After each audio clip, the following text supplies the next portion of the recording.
Hi mga ka-stay at home at welcome dito sa bagong episode ng SAD NICO.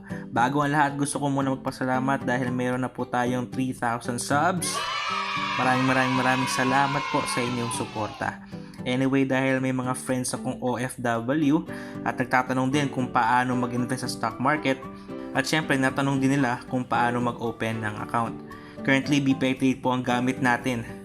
So ito ang topic natin ngayon. Pero bago ang lahat, kung bago ka pa lang sa channel na ito o kaya naman matagal ka nang nakakapanood ng ating mga videos pero di ka pa rin nakaka-subscribe, please hit the red button pati ang notification bell para lagi kang updated sa mga bagong videos tulad nito.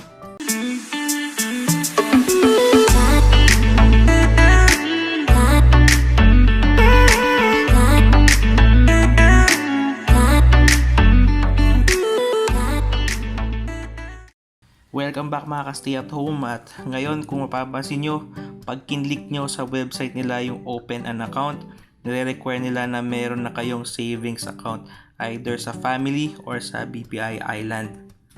Ngayon pag nag-click na kayo at nag-proceed, nagre-require sila ng OTP or one-time PIN na isasend nila sa phone mo.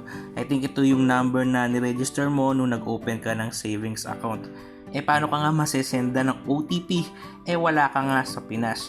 So, ang workaround nito is to email BPI Trade directly kung gusto mong mag-open ng account.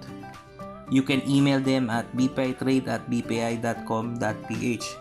Ilagay nyo lang po doon na interesado kayo na mag-open ng account at itanong nyo na rin kung ano ang mga requirements. At pag nasend nyo na ang email ninyo, according to BPI Trade, you have to wait 1 to 2 banking days to receive an email from them.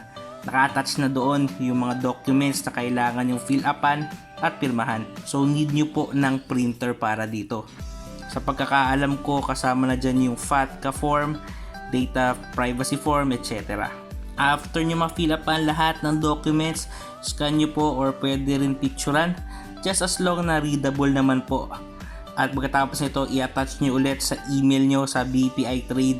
Kasama na rin ang specimen signature, 2 government IDs at lahat ng requirement. After masend nyo to sa email nila, you have to wait again for their confirmation. At once matanggap nila yung application form nyo, mag-email po ulit sila ng acknowledgement at hihingi sila ng Zoom meeting schedule. Sa mga di po nakakaalam, kailangan nyo rin po ng webcam sa PC or app sa phone para dito. For more details regarding Zoom, search nyo lang po sa Google kung paano ito gamitin. Ito yung ginagamit nila ngayon as medium to communicate. Ngayon sasabihin nyo lang doon kung kailan kayo pwede at kung anong oras nila kayo pwedeng tawagan. So make sure you make time for this. As per BPI, interview usually takes about 5 to 7 minutes only. So baka standard questions lang naman yung itanong sa inyo. Magsisend po sila ng link at sila po ang tatawag sa inyo based na rin sa schedule na binigay nyo sa kanila.